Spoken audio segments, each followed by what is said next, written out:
Hi everyone, how are you doing? Good? Yeah, cool.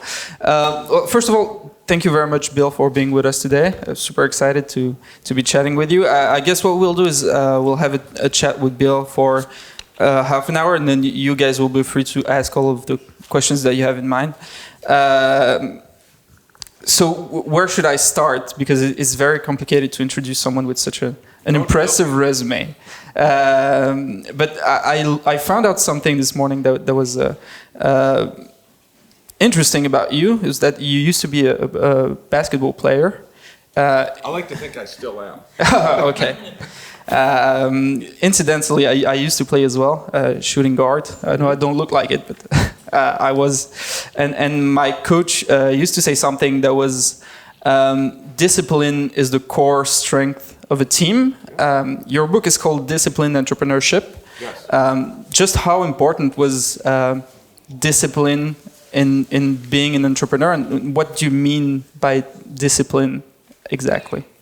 Do I need this? Because it seems I do need it. It seems more formal when I'm doing this. For the what? I guess it's for the video. Video? Yeah. So that means I can't swear. Please feel free to. We were in France. We're family. Yeah. So it was interesting when I was thinking. The reason I wrote the book is I just want to help entrepreneurs to be successful. I'm not really an academic. I'm an entrepreneur, and I wish that someone had told me certain things when I first started. So I first became a real entrepreneur. I was an entrepreneur when I was a basketball player, but I worked at IBM for 11 years between 1981 and 1993, and then I became an entrepreneur. I left IBM, and my first company was called Cambridge Decision Dynamics, which was, a failure. But it was a really, painful failure. But it was super helpful for me. By the way, this thing, embrace failure, enjoy failure. No, don't do that. Failure sucks. You should hate failure, but know that it's part of the growing process, right? Yeah. And I just want to make sure that that's clear, because people say, oh, you embrace failure. No. But what I was going to say is that new venture, Cambridge Decision Dynamics, with 2 PhDs from MIT and myself, we did a lot right, but it didn't succeed, and it was really painful in a lot of ways. And so I always wondered, why didn't they teach me that when I was at MIT? And then my second company was much more successful, because I learned the third company was much, much more successful than that. And why doesn't anybody just teach this really practical way to be an entrepreneur? Why do they have to make it sound so glorious? And it's just like they're fundamental things you need, and one of them is discipline. And that's something that's not obvious. There's a whole bunch of things that are not obvious. When people tell you entrepreneurship is just gut, just go with your gut, that's not true. I can tell you time and time again. I definitely agree with you on that. And coming back to your book, it's a real page turner, and I think it will be very helpful in us helping entrepreneurs in the future. One question that I had, though, is looking back at your first venture, maybe, or the second one, what would you have done differently? What's the main thing that you would have done differently if you had your book with you at that time? So I wrote a piece in TechCrunch called about this. It's called Culture Eats Strategy for Breakfast and Products for Lunch and Everything Else for Dinner. And basically, there's so many things you need to get right in a startup, and I lay out a lot of very analytic stuff that's really easy to get right. Not really easy. It's not really, but just going through this stuff will help it. But the one thing that I got completely wrong was how important the people aspect of it was, because I'm an engineer, and I thought it's all about, they'd say there's 3 types of people in a startup. There are people who make shit, there are people who sell shit, and there are people who are leaving. And those are the only 3 types of people you have in a startup. And I thought, yeah, that's exactly right, because I don't understand, and I work at IBM, it's like, I don't understand what those people in HR do. They can't make shit, they can't sell shit, and they must be communists. And I was like, what are they doing? They're just overhead. They're killing us. And then I did my startup, and I realized, worrying about people are the hard part of a startup. It's not the technology as much, so it's not the market as much so. It's people. And how many people have been like entrepreneurs here multiple times? Yeah. What's the hardest thing? It's the people. It's the people. And I didn't get that right on the first one. Okay, so that's interesting because the way I see it, the book gives you all the tools and methods that you need to find rock solid product market fit. Yes. But then, as you say it in the outro, there's much more to entrepreneurship than that. Yeah. So what would the 24 more steps look like? Is there a playbook? So the people stuff, there's a book written by Noam Wasserman called Founders' Dilemmas. I don't know if you all, how many of you know Noam Wasserman's book, Founders' Dilemmas? That's kind of one of those books you should definitely read. It gets into people, how you split equity and the like. A lot of more work needs to be done there. I mean, I'll go raising money. When you do have to raise money, and people raise money way too soon often, I think Brad Feld's book on venture deals is really good. And in my website I list a whole bunch of other books that you should go through. But digital marketing, how do you do better digital marketing? Brian Halligan and Dharmesh Shah from HubSpot wrote a book called Inbound Marketing. But the hard part is there's all these different books out there. How do you get just what you need out of it? And I think this is why a community like the family is so important, is because you can't read all the books on entrepreneurship. Every time you think you've read every book, there's another one. And if you follow that logic, and if you're a math major, that means there's infinite number of books. We actually write them just to add on to. And what you really need is to take what's really essential out of these things and get that really quickly. And so a community, someone once said, all books could be summarized in a blog post, and all blog posts could be summarized in tweets, and most tweets should never be sent.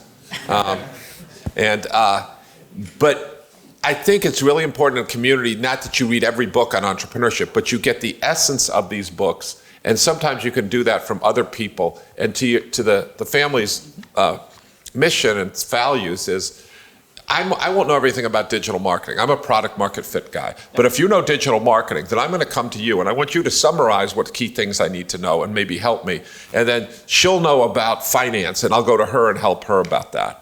And I think this is really one of the critical things here. Don't try to be an expert in everything. Do something really, really well. Be part of a community and get other people who are your part of your community who you can help you with the things that you're not good at. Yeah, that's a very interesting point. And correct me if I'm wrong, but when we prepped this chat over on the phone, you were on our website and you found out about our manifesto and you said, oh, there are so many things in there that I should comment about. I have a printed out version of it here for you. One question that I have to ask. Just to be clear, that's not what I said. Really? No, I said this is fucking great. I mean, cool. This mission statement, these values you have are terrific stuff here. Cool.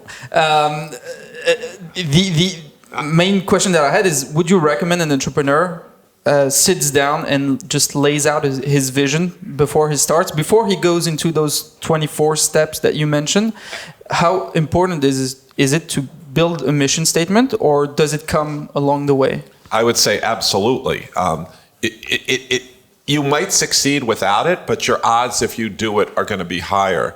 And I don't know, the red book, the first book, the right book is the first book that I wrote. And someone said, Charlie Fine, this guy that work at MIT, said, you wrote a book, that's awesome. You're going to learn so much more now. I said, what do you mean? He said, you learn so much more after you've written a book than before you've written it. Because everybody comes up and tells you everything after you've written a book and then asks you questions. And so the red book is a book that I wrote after I wrote the first book. And that's a workbook. She's holding up right there. And the first thing in there that I missed in the white book was the very first thing you need to do when you start a new company or a cult Because don't kid yourself, a new company is a cult. It's a good cult. But you've got to get people to follow you who rationally don't have a good reason to follow you. You have no money, you have no customers, you have no assets, you got nothing. How do you get people to follow you?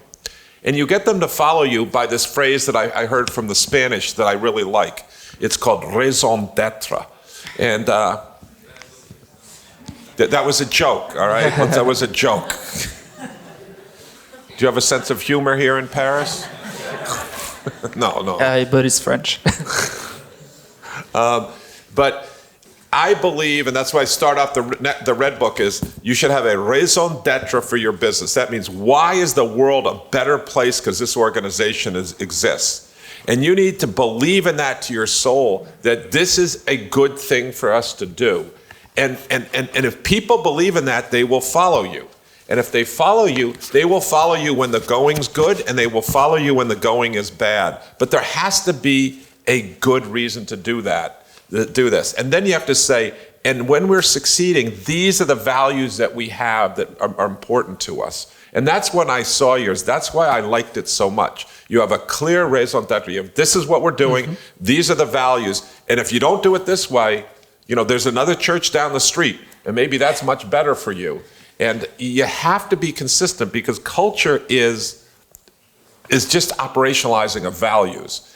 And culture is the silent supervisor in the room so that people make the decisions whether you're there or not. And that's what creates a company that has a culture that's consistent. And that's what you want. It's easy when there's one or two of you here and you're talking to each other every day. But when you get to be 20 people, when you get to be 50 people, how do you know that you keep that raison d'être? How do you know that you keep our way of doing business? And you can only do that if you build the culture. And you can't do that just by, not writing anything down. You have to do it. And you see this with Bezos. He has the video and he explains, these are the things we do. And if you wake him up in the middle of the night, he'll say, we obsess about customers, we invent. And it's always day one. It's interesting you use the word cult in itself, because I believe you wrote the book about 6 years ago. Mm-hmm. Is that right? So a lot of things have... I look much younger then. I look like I was only like 55. A lot of things have changed since 2013, especially in the tech industry, in the US tech industry. And those entrepreneurs who once were regarded as the superheroes that were praised are now frowned upon and looked at like villains. So what's your perspective on that? Is there anything that has changed in the storytelling that entrepreneurs need to build around them, in their the value that they need to bring to society? Yeah, I think a crazy amount has stayed the same. It's shocking to me how much, I really did not think the first principles that I talk about in this book, that it would be this relevant still at this point. Yeah, there are a lot of changes, and that's in the red book, but there's not that many changes. And oh, by the way, as I've gone around the world, I find out that these fundamental premises, start with your customer, build yourself back, build a persona, understand the total addressable market. Here's how you figure out your quantified value proposition. Don't build a product, build a brochure. Figure out who's the end user, who's the economic buyer, who's the champion. All this stuff works, whether you're in Bangkok, whether you're in Tokyo, whether you're in Brisbane, whether you're in here. So I'm surprised at how much has stayed the same. Now, on the other hand, I think that the field of entrepreneurship is moving forward, not as fast as it should have. And you're starting to see that discipline actually is not just a buzzword. It is actually very, very important. Who do you think is the greatest entrepreneur of our generation? Steve Jobs. Everybody says Steve. Who else now? Let's go to next. Elon Musk. Absolutely freaking not. You heard it right here. And we're going to talk about this. No, I don't mean to attack you. I'm just from New York. That's what we do. But I want to come back to Elon Musk. Who is? Bill Gates. Bill Gates. Absolutely not. Richard Branson. Absolutely not. Bezos. Who said that? All right. You get a free water. See me afterwards, all right? Yeah, Bezos. Bezos.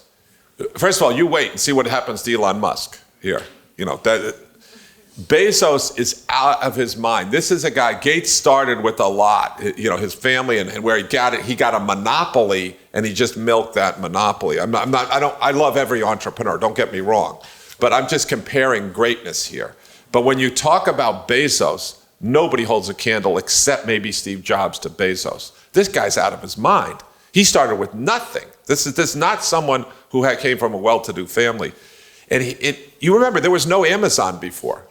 Everybody remembers there was no Amazon. And today it is going to be the most valuable company in the world here, if it isn't already today. It will be shortly. And it will surpass Apple. And that son of a gun started with a team. Of course, it's always a team. But he started out with one thing and did one thing only. What was that? Like what we like to call in the United States, le livre. That was all the French I know, so don't get excited.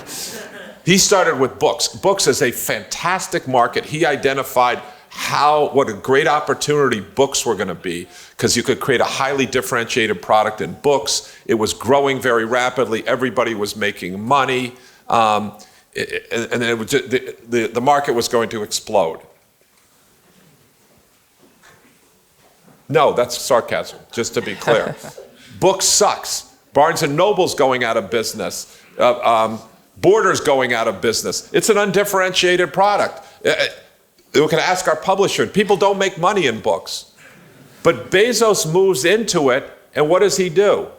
It's his beachhead market. It's his Normandy that he comes in and conquers the rest of the world when they're not looking. The discipline that Jeff Bezos has is crazy. He started off with nothing, went into books, and then he's progressively now, I don't know how Amazon is over here, but not only does like a third of the commerce in the United States online done with Amazon, they do back-end, services, they do films, they do content, they do full, brick and mortar stores. They're going to be like damn air. They're like all around us. And not only that, they own the data. They own the data. So Jeff Bezos, when you want to study an entrepreneur, forget the Mark Zuckerberg movies and the Steve Jobs movies. Study what that guy's doing, and he is a beast in the most positive sense. Yeah, and but one very remarkable thing about Amazon is that it's a company, as you said, that keeps innovating. Oh. You spent 11 years at IBM, so you're familiar with, say, larger, traditional Fortune 500 companies. Yeah. Do you think disciplined entrepreneurship can be applied within a traditional organization, and how does that work?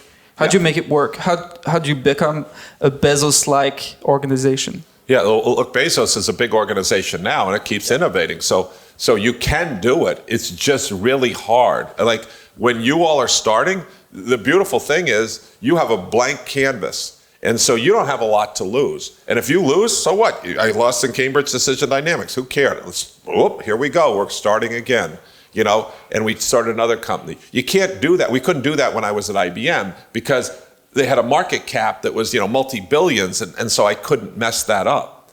And so that lack of flexibility to do that. But what this is right here is it's very efficient, effective product develop, from concept to new product. And this is not something that I invented. When you read the book, I guarantee you, I always say I guarantee you three things. You're going to read something you absolutely knew already. And if you don't, secondly, you're going to learn something that you didn't know, and you're going to see how the things that you knew were connected together with those things. And the third thing is, you're not going to learn anything. You're going to learn as much as you put into it. You've got to try this stuff out, and you've got to iterate on it. So big companies now are trying to act more like startups. But we can learn from big companies as well, because the stuff that I put in here was done by Procter & Gamble. When you look at Silicon Valley, everyone goes, look, Silicon Valley, it's Hewlett-Packard and Intel. They're the ones that influence it. The biggest company that influenced Silicon Valley, does anyone want to guess what that is? No, not Fairchild. When you look at businesses, Steve Case, Meg Whitman, the VCs, it's Procter & Gamble. Procter & Gamble understood how to take and build a demographic, psychographic, and build a product back from that, not take a technology and force it out. And that today is called design thinking in academia, but it's actually Procter & Gamble has been practicing this for a while with very sophisticated primary market research, which we now call customer development. But all this stuff was out there and proved in big companies. And what we need to do is take that knowledge and condense it and make it very practical and integrate it for startups so they can do it in a much shorter time frame with lesser resources. So it is relevant to big companies. And by the way, you shouldn't look at big companies as the enemy necessarily. You should look at them as someone that you can collaborate with until they're direct competitors and then beat the pants off them. One thing that you mentioned is Silicon Valley and the influence that Procter had in the Valley. In the introductory part of the book, you mentioned the MIT and its virtuous ecosystem. Yeah. How can you go past the hurdle? We have one short story that we like to tell here at the family. You can train an Olympic swimmer as long as you can build him up and make him buff. Yeah. If you throw him in a swimming pool that's full of acid, he's going to drown and die. And that's the problem. That's a very nice visual. Yeah, that's the problem with ecosystems. If the ecosystem is not here, if you don't have capital, if you don't have talent, if you don't have a lot of things around you, even though you're very disciplined and focused, you'll face some hurdles. So how do you go past those hurdles? And I guess the underlying question here is do you think Europe has what it takes in terms of ecosystem to go past the main hurdles and build Google's, Amazon's, Facebook's? Hell yeah. I think they do. I mean, every place has its strengths and weaknesses. I mean, I think you sit here and look at MIT and go, oh, everything's wonderful there. Why can't we be at MIT? There's money falling out of the trees and there's mentors just waiting to help you. Not true, obviously. Look, I mean, everybody talks about ecosystems, and I think there gets to be some confusion here. So in my books, and if you see the online courses that I'll give you, you can take for free. There's only one single and necessary and sufficient condition for a business. And if you have this condition, you have a business. And if you don't have this condition, you simply do not have a business. And that is not a business plan, that is not a patent, that is not a mission statement, that is not a CEO, that's not even the family. It's a paying customer. And if you have a paying customer, you have a business. If you don't have it, you don't have a business. And this is the first thing we do in every one of our classes. Don't make business too complicated. You got to focus on the customer, put the customer at the center of everything you do. And then people talk about ecosystems. They're talking about track structures, risk capital, this and that. No. There's one single and necessary and sufficient condition for a ecosystem, and it is entrepreneurs. That is it. You have entrepreneurs, and then everything else should be around it. And the better we can have those entrepreneurs be trained, the more connected they are to each other. The more of them they are, that's the essence of a healthy ecosystem. Just like a business is, you're supposed to get more customers. Like everything else is support for that. Everything else is overhead. So when you think about that, you can create great entrepreneurs here, and you can take advantage of the great education you have and avoid some of the problems that you have in the United States. And that's just going to be a competitive advantage for you. So I always think, we're always trying to create anti-fragile human beings. Now, don't complain. We always say there are two types of people in the world when someone comes in and complains. They say, there's people who make excuses, and then there are entrepreneurs. What are you? And so I think, there are places that are much, much worse than Europe. You have a much more stable government than us. But you have a stable government, you have a well-educated populace, you have people who can, transportation, infrastructure that's connected to each other. There's a lot going on. Is it perfect? No, there's no perfect place in the world. I guess that's a perfect transition for us to start taking questions from the audience. I know there are people out here who want to be entrepreneurs or are interested in entrepreneurship. If you have anything that you want to ask Bill. Enjoy. No. But anyway, I can speak loud. Yeah. Well, you have the box. Yes. Yeah, Love the we do. box. Perfect. Okay. By the way, Oliver, nice job in the warm-up back there. That was fantastic. I like that. So my question is like, I've been studying my company for 6 months, but I still have trouble finding discipline. How would you go about taking it? Like, Yeah. So tell us a little bit more about you, because the family, and I can't emphasize how much I love the family's values and what they're doing. So tell us who you are, where you're from, and what you're doing, and then we'll have context for the question. Stand up. Yes. Communication skills. Oh. I'm French. I have 2 degrees in engineering and business, meaning I have a 30K debt. And I've been studying my own company for 6 months about like well-being and sport for startups. Yeah. And I'm trying to find product market fit at the moment, and I'm trying to build a routine in my life, but I still have trouble like disciplining myself. I love doing multiple things, getting scattered all over the place because I learned a lot of subjects super interesting, Yeah. but I don't have this like one focus type of thinking. So I think the first thing is you're not going to make payroll unless you're disciplined. So if you want to stay in business, if you really love what you're doing, you got to figure out where's a customer, and then how do I get that customer to buy a product from me, and then make sure that they're happy so they tell other people like them about it. So what I would do is, have you gone through this book? I would go through it, and it's step by step, and say, we got to find a customer. There's a whole bunch of customers out there, and there's only one group of customers that is my customer. If you try to chase 10 rabbits, you'll catch none. If you try to chase 2 rabbits, you'll catch none. Again, go back to Bezos.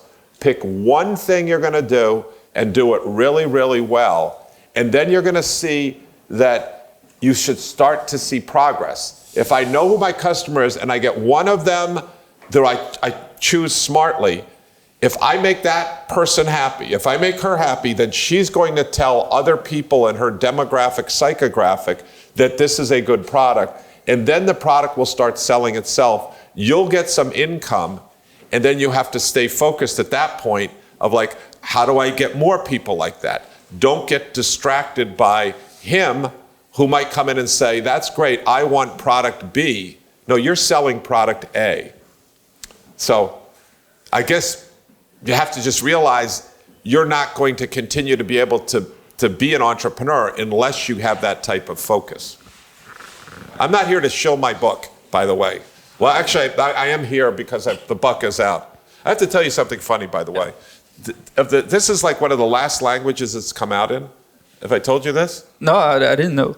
Oh yeah, it's in like 20. It's in like Mongolian. It's in Croatian. It's in like in everything. And this is the first time it's come out in French. I mean, it's crazy. But then French don't have a word for entrepreneur, I'm told. And we're late at everything.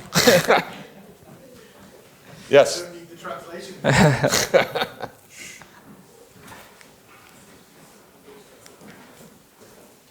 Hi, I'm an IT project manager for health. I mean, I'm an independent, but I want to add value in the health with a big H ecosystem. And my question is, what are your influences? Did you read, for instance, the Ocean Strategy? And what are the thinkers of our time that? Yeah. So if you go to this website,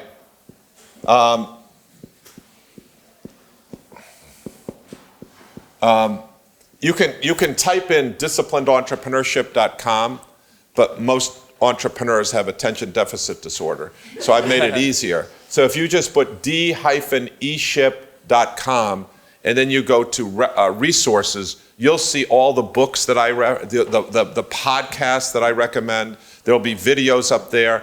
And then if you like something, I would ask you to say, send that to us, and then we'll curate that and say, oh, this is good as well, because we don't know everything. The strength of the community is much more powerful than anyone inside of it. So in quick answer to yours, yes, Blue Ocean Strategy is very good. It's one tool. Crossing the Chasm with Jeffrey Moore, very good, one tool. But I think you'll be surprised at some of the other things that are in there. One of the most important things for you to understand is behavioral economics, a book called Predictably Irrational by Daniel Arelli, and The Power of Habits. Because what we need to do is we need to change people's habits as entrepreneurs. When you look at this research, it's very, very interesting. Over 70% of what every single person in this room, you think you're all unique, beautiful little snowflakes, and you are in every way. But you don't even think about like 75, 80% of the stuff you do every day. It's just hardwired into you. And we as entrepreneurs have to change people's behavior. And that is a hard problem. And you need to understand, how do you do that? And I talk about that a little bit, and in my books I constantly am referencing other things, but that's where Charles Duhigg talks about the power of habits and how do you change them, and Daniel Arelli talks about that. But you'll see all that stuff in there. You'll see that stuff and more. And then if you have suggestions, please send them to us, and we will curate that so we can make our community. I'm sure, is that your library over there? Yeah. Yeah.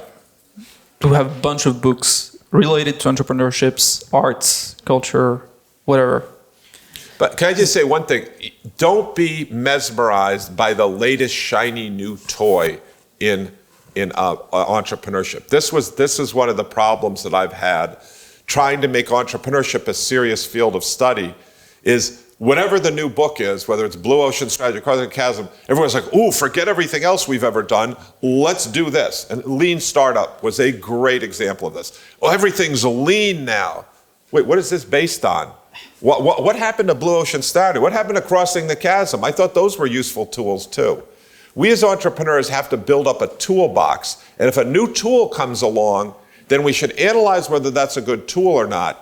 And if it's a good tool, we need to know when we use it and then put it in our toolbox. But don't forget all the other stuff we learned. And don't think that it's stupid if Procter & Gamble does it, or IBM did it, or Parametric Technologies did it. You should steal relentlessly good ideas wherever you see them, right?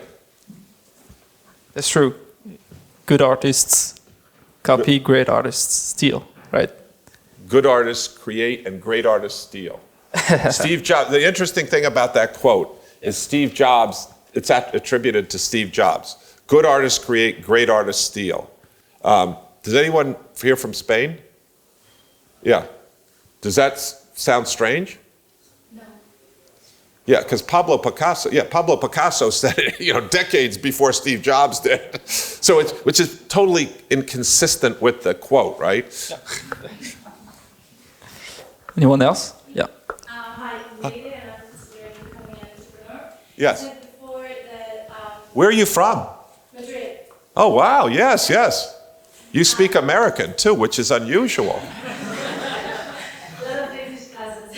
Yes. You said before that we don't need to be experts of everything. Yeah. What do we need to be an expert of to be a good entrepreneur? So you need to be an expert in building a good team, first of all. Entrepreneurship is not an individual sport, it's a team sport. And you need to figure out what problem you're going after, and then you need to get a team with you that will win. Just like when we're talking about basketball, you got to get people on your team that are going to win. And so it's not an individual sport, it's a team sport. And then once you figure out who's your customer, then you got to say, all right, we got to get someone who's technical. We got to get someone who's very good at design. We need to get someone who's very good at finance. We need to get someone, and you need to assemble that team very strongly. And then you need to motivate them for this raison d'etre that, yes, we are doing something that's going to be great. And it's not salesmanship. You have to believe it in your gut. You have to believe that this is what I want to do. So we always talk about it starts with the heart. An entrepreneur must believe in what they're doing. The bird must sing from within, and they must know that they're going on this tough journey, and they must have the spirit and mindset to be willing to be different. But then they have to figure out what to do, the head. And then they have to be able to do it, the hands. And you go back and forth between the head and the hands. And then the last H, heart, head, hands, is the home, is having a community to support you. And this is where the family, which is why I was so excited when on the phone, you probably thought, this guy does this all the time. I were literally very excited about the values you have. And I intend to laterally innovate those back into my organization as well. That's so cool. Thank you very much. Yeah. Laterally innovation is just a fancy word for copy, steal. Feel free to. They're just over there. You can copy everything. Yes. Hey, Bill. Yes. Sean. I'm also American. So From where? American. From Atlanta. Atlanta. All right. Yeah, thank you very much for being here. How tall are you? You're like, 6'5", also used to play a little basketball. damn. If I was We your can height, start I a would have team. been somebody. I wouldn't be sitting here. Well, hundreds. But yeah, again, thank you for your time.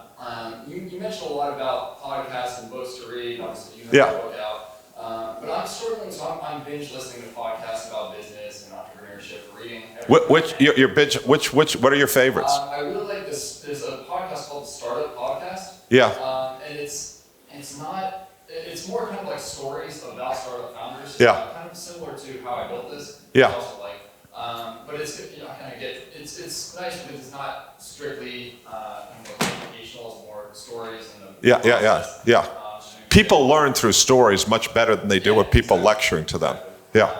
By the way, have you seen Zero to IPO? Yes. Yeah.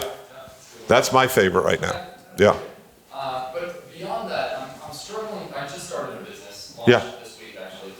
Congratulations. I'm struggling to find mentors and Yeah. kind of like a board of directors of sorts for that process. Yeah. Any advice on finding people, like-minded people to help out? Yeah. So thank you very much. And where'd you go to school, by the way? Georgia Tech. Wow. Actually, I studied business, but it's an engineering school, so Yeah. We like to think of ourselves as a Georgia Tech of Massachusetts. there you go. I think ourselves the MIT. So, so the first thing is, I think mentors has become this like solution to all the world's problems, and it just kind of drives me crazy. If we could just get enough mentors and we send them to Syria and do a startup weekend, we'll solve the problems of the Middle East. Mentors is not a clear definition. Is a mentor a specialist? Is it a coach? Is it someone who's going to have a long-term relationship with you? Is it a board member? Is it an investor? All five of those are dramatically different things, and you should treat them differently, And so, first of all, as you're an engineer, define your terms, what you mean here. Is it a specialist? Is it a coach? Is it a mentor? Is it a board member? Is it an investor? All of those have very important roles, and it's very encouraging to hear you talk about, I want to find a good board, because the role of a board is to hold you accountable.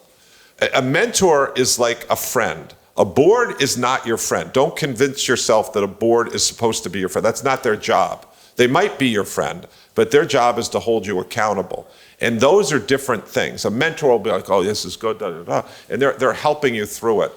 And to just have mentors and not have people who hold you accountable, you will not grow as fast. So it's really, really encouraging for you to hear that. Specialists and coaches should be kind of provided in an environment like this, and my guess is that's what you do. I need legal help, I need financial help, and then a coach says, hey, I'm in this situation, there's many different things, how do we kind of work through this? A mentor is someone who you'll have a longer term relationship.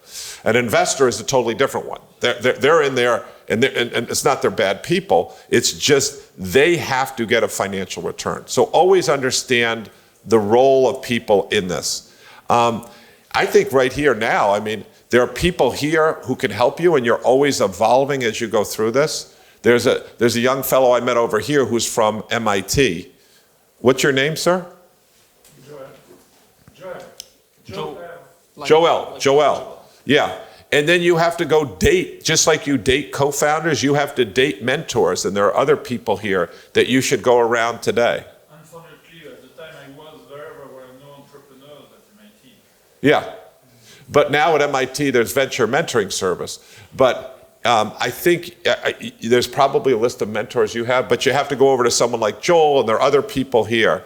And they don't have to be all old white guys like me. Not that Joel's an old white guy. But you should get different mentors to be able to do that. And it's just like finding founders. You date them, and you don't get married until you've kind of worked with them for a while. And if they come up to you, if you come up to say, will you be a mentor? And I say, well, what are you going to give me? How much stock are you going to give me? I would not consider that person a mentor. They have to be in it for the longer term to help develop you. Can I just ask a question here? What's your name again? Sean. Sean, how many people would be willing to be mentors for Sean here? See, there you go. There's your starting point. So go up at the end and talk to him. We don't need to work through Vladimir. We're going to do this thing direct here, all right? And start your dating today. Buy him some of this water. It's fantastic, you know? Especially when it's free. Yes, sir. Right, my name is Ian, and I'm a European.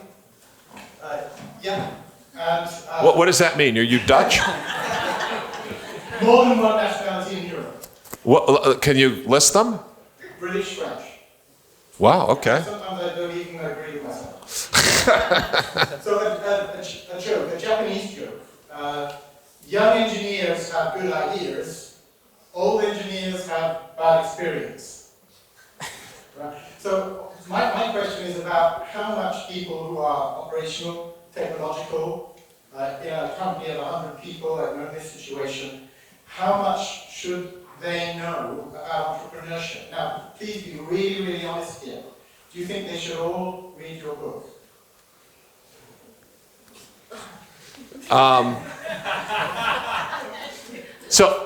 So first of all, I'm an engineer. You realize that, right? So I think that engineers who only are engineers and don't understand business are not going to be nearly as effective. Like, we do this stuff in our classes at MIT, and you understand MIT is an engineering school. That's what we are, full stop. Where did you go to school? An engineering school? Portsmouth, and Yeah. business as well. Okay. So the thing is, like, when we do that in our classes, we say, what are the, because we do this and we split them up. And because at MIT, we mix business people and engineers in the class for all our classes. And then we have this thing, you know, a third of the way through when they get frustrated, and then we say, all right, all the engineers go over here, all the business people go over here, and we have them make the stereotype of the business people for the engineers. They say, oh, they talk too much, and they come up with a stereotype.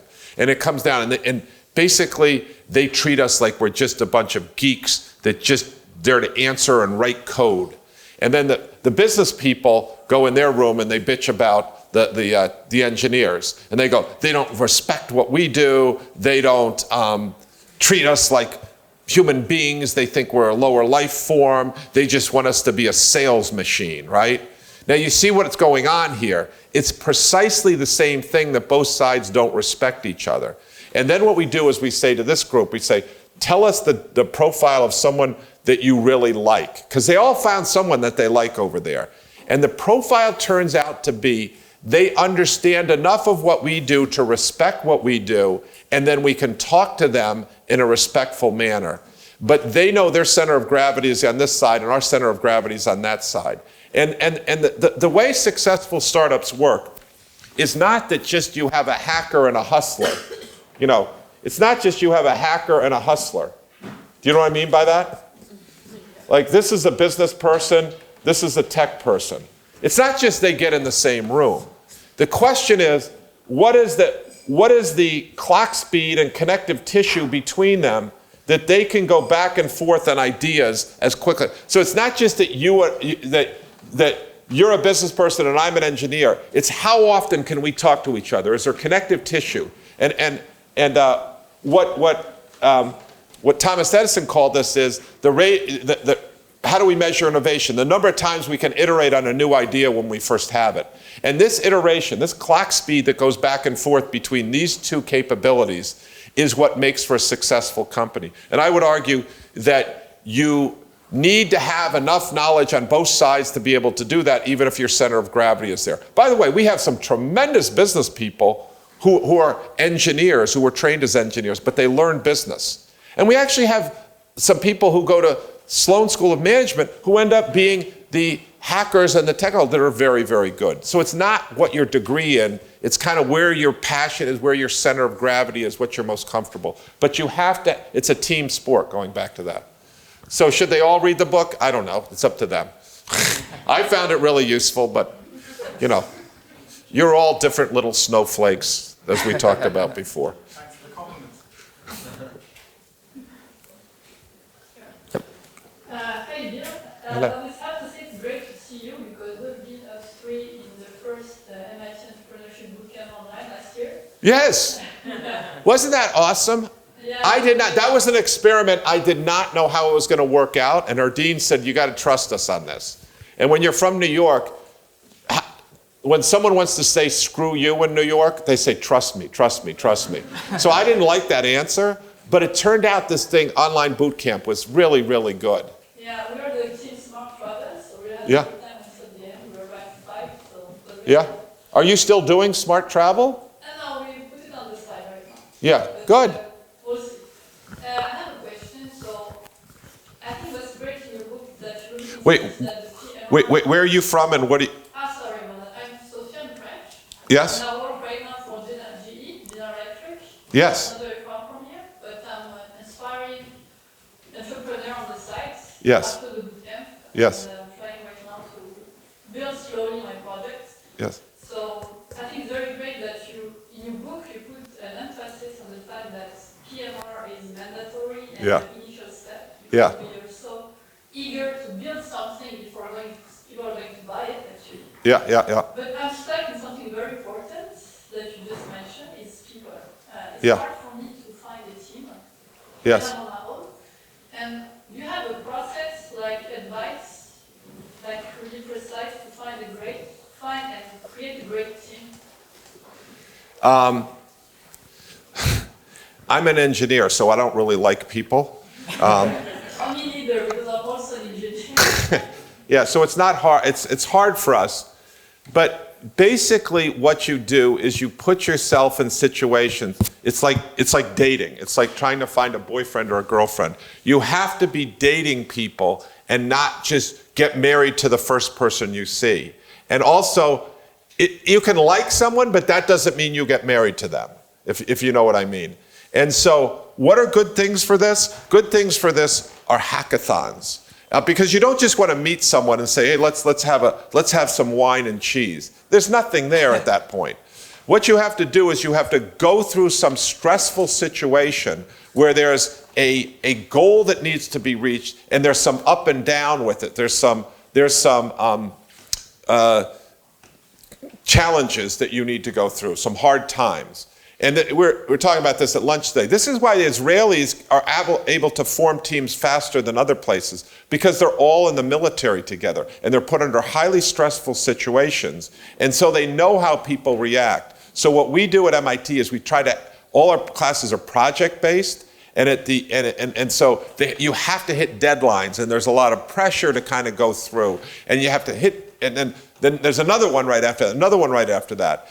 And we say, look, you know, what's really important is not that you like people in your class, but you found one person, if you can find one other person to do that. So hackathons are good for that, to find things where there's kind of a forcing function. But just to go to wine and cheese events, first of all, engineers hate those. And the business people love them. MBAs love it. It's like, oh, yeah. And they talk, and you can't tell who's good. But the only way you can tell who's good is if you work with them on something where there's a stressful thing. And the boot camp, I'm surprised in the boot camp you didn't find other people. My team here, and we're missing 3. We were very lucky with, Yeah. a great time. Yeah. Stressful time, deadlines, but a great time. Yeah, and that's exactly the way to do it. So finding those things that you can do that, like hackathons or online boot camps, that's the way to do it. Thank you. Thank you. So discomfort is important. Yeah, oh, absolutely. I mean, I love Station F. I was just at Station F, and you have a Station F shirt on. And my comment when I went out is like, holy shit, that place is too comfortable. I love it. We really got to build community here. But comfort is, when you're comfortable, you're not innovating at nearly as fast a rate as you should be. When you're not comfortable, you should be. Another one that I talk about is how acceleration trumps incubation. Can you erase with this? Oh yeah. Wow, you guys are so clever in France. You invented erasers. And this is another article that will be posted. But let me just give this to you because it's really helpful. We go through this with our students, and we say, look,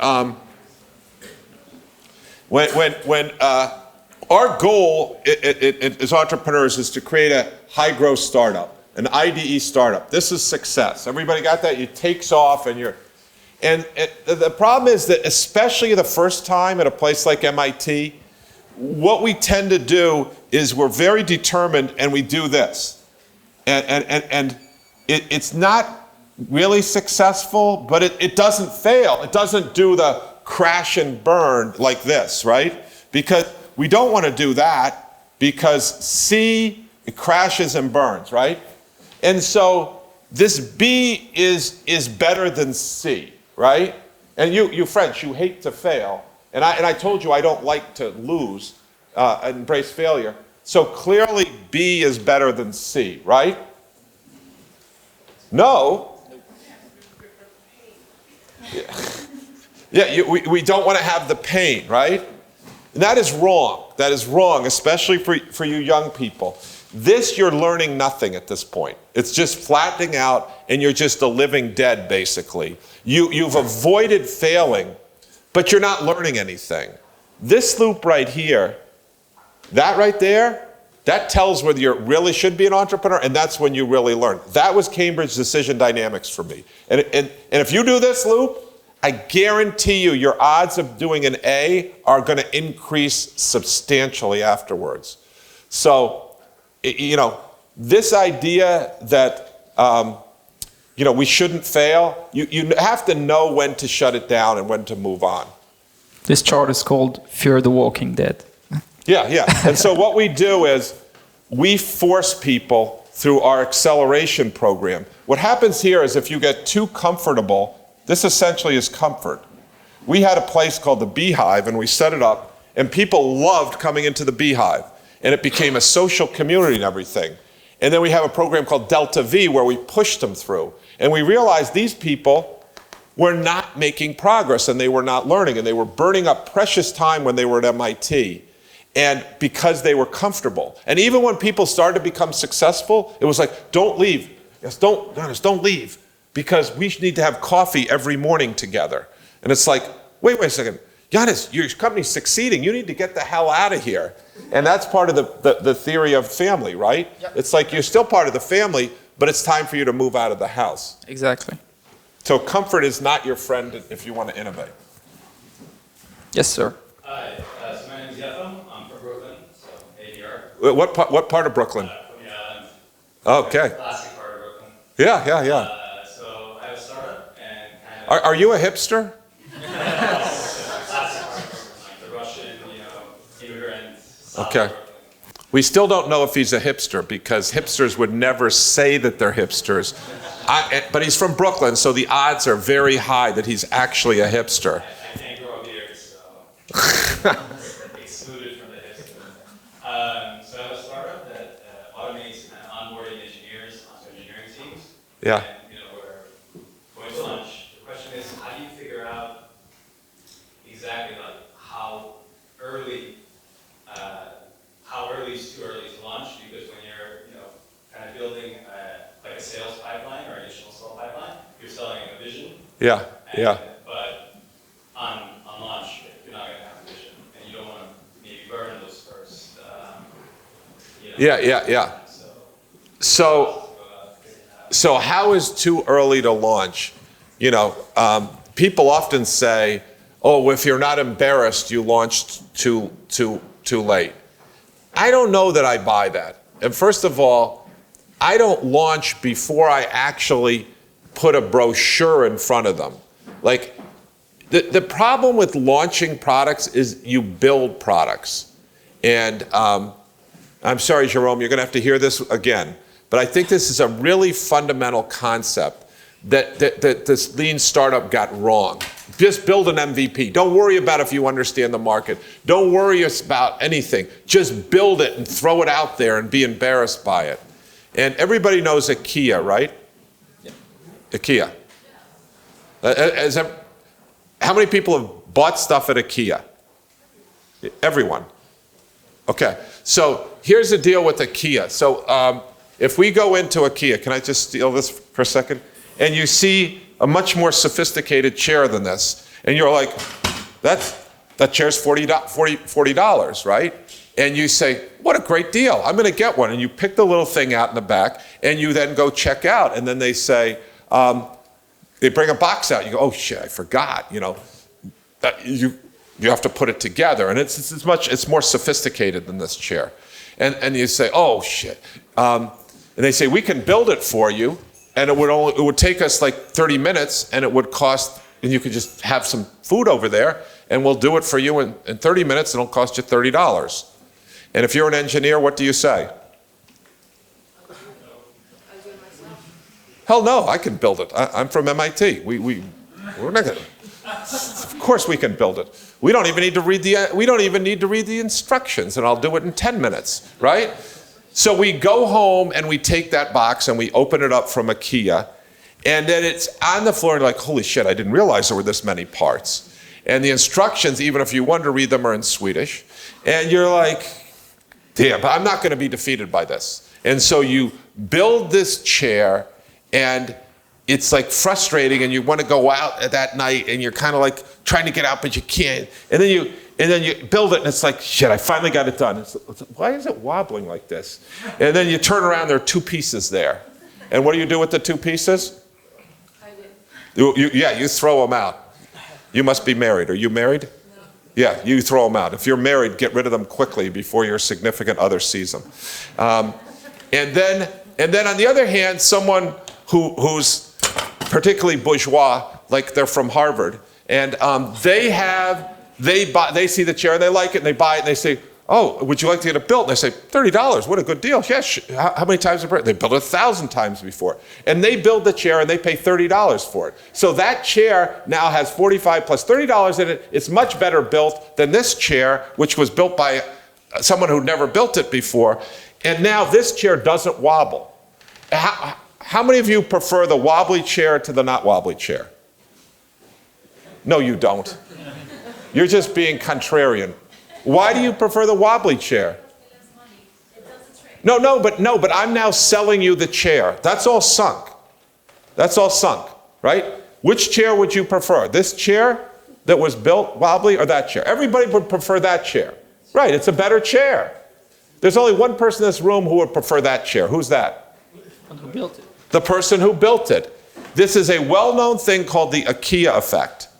Everybody got it? It's called the IKEA effect. Daniel O'Reilly's book, Predictably Irrational. They've tested it over and over again. People will overvalue stuff they build. What's the point here? We're not talking about IKEA. We're talking about if you put time into building code, if you put time into building a product, you move out of inquiry mode and you move into advocacy mode way too soon. So what I tell you is build a brochure, take it out to the customer and say, do you like this?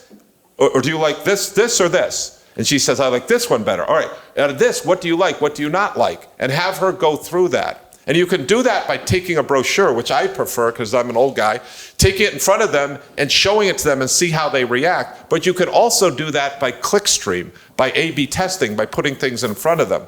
And then try to get them to buy it. See if you can get their credit card number to do it. See if you can get a purchase order to do it. And even if it's a $0 purchase order, get customer commitment for something and then go build it. Because there's a lot less IKEA effect if I just have a brochure or if I just have a landing page. But try to secure customer commitments to what you want. Even if it's minimal, even if you're gonna lose money. And that's when you start to see the reality of the situation rather than the way you wanna see it. Cool. Is that helpful? Yes. Good. Perhaps one last question, then we'll wrap up.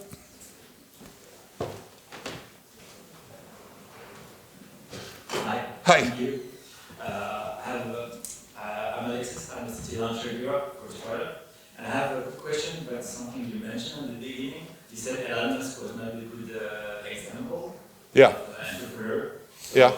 just to Elon Musk is a great story and it'll be a great movie. But you have to understand, entrepreneurs are not mercurial individualists. You know, what company did Elon Musk start? What? No, he didn't start PayPal. He didn't start Tesla. He takes all the credit for it. The boring company. Yeah. When you become that self-promotional, when you get that level, you got to worry about what's going on here.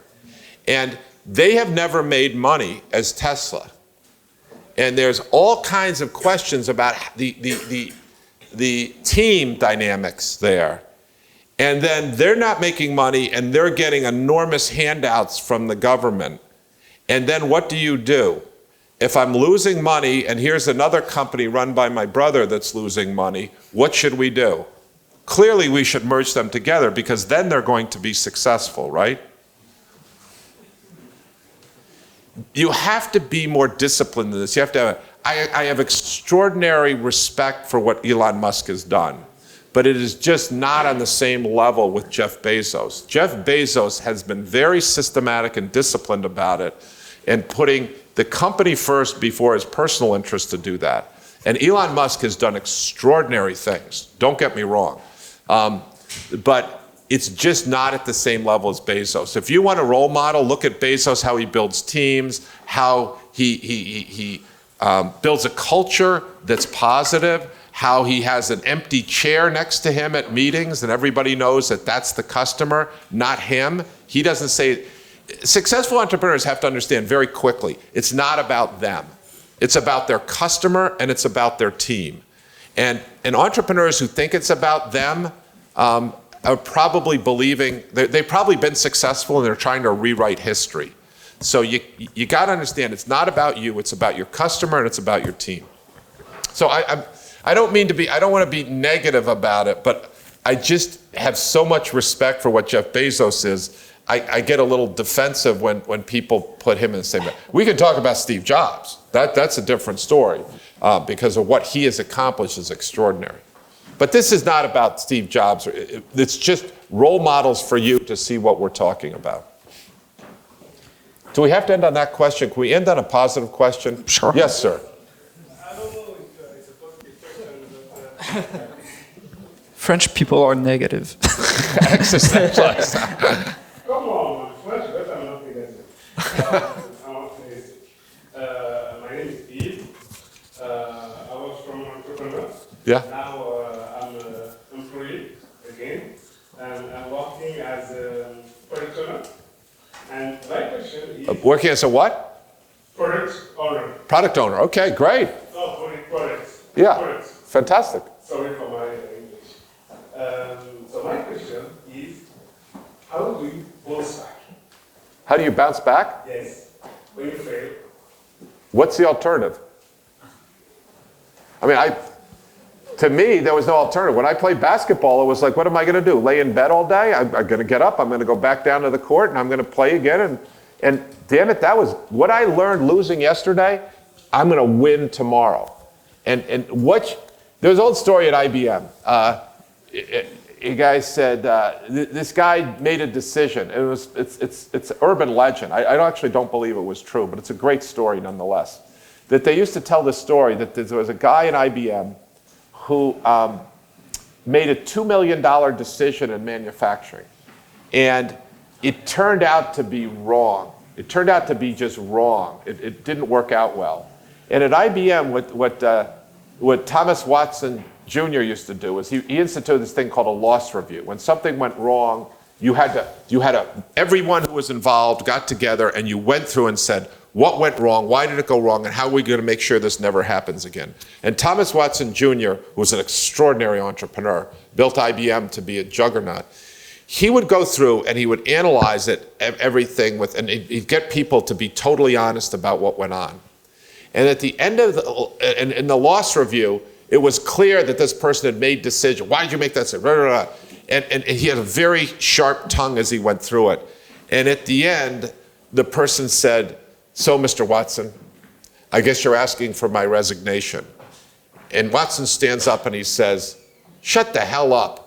I just spent $2 million on your education. Get out there and put it to work for me." and then this person got promoted and ended up becoming the vice president of manufacturing. And so the point of the story is, if something happens and you're down, you have to think of it, that was an educational opportunity for me. What did I learn out of that? When I get back on the court, just like I'm talking about playing basketball, when I lost on Tuesday, what did I learn? So when I get back on the court on Wednesday, that doesn't happen again. And that's invaluable, because you're never going to be great at something if you're afraid to get on the court, right? You know, Larry Bird arguably is one of the greatest basketball players of all time. I agree. What? I saw you play. Yeah. He missed more shots probably than any other Celtic, right? He missed more shots. Think about that. He made more shots, but he also missed more shots. So you can't fear the fact of, this is the process to be great. I need to put myself out there. And there's actually a video, probably some of you have seen, by Brene Brown called Vulnerability. Has anybody seen this TED Talk called Vulnerability? I would sit down and watch that. And that says you got to put yourself out. If you want to be good at something, you've got to be. We put it up here. I should put that on the website. It's Brene Brown, and it's a TED Talk, and it's all about vulnerability. And you got to be down. You can't. No one's up all the time, so you got to go down. Is that helpful? Very helpful. Thank you. Good. And Larry Bird, we're all in agreement here. Yeah. Thank you very much, Bill. I guess that was super enlightening for all of us. We're very happy to have you. If I have one advice for you guys, really, you should read Bill's book. There's a lot of things that you can read and understand about entrepreneurship in there. Thank you so much. Can I just ask one thing? Can you edit out the F-bombs if they were in there? There was at least one, right? Yeah. Let's edit that out, okay? Sure, if you want to. Yes, I think that would be proper. I guess that's something we can do. Edit the meeting France. What? You should edit the meeting France. You know, we have a lot of them in our videos. Well, thank you all for coming out, and hopefully, you know, entrepreneurship has to be fun, because the last question talked about, there's so many downs, and you better have fun while you're doing it. Enjoy it. What we're doing is incredibly important, and you know, we laugh about it, we have to laugh about it, but don't ever confuse the fact that we have fun with the fact that it's not important, because what we're doing is incredibly important. This is what's going to solve the world's problems, and lean on each other to help you get through those hard times, and then when you're up, help other people who are down. So thank you for having me at the family, my friend. I feel like I'm part of the family. You are. You are welcome. Is this the part we sing, "We Are Family"? Yeah, we can sing it if you want.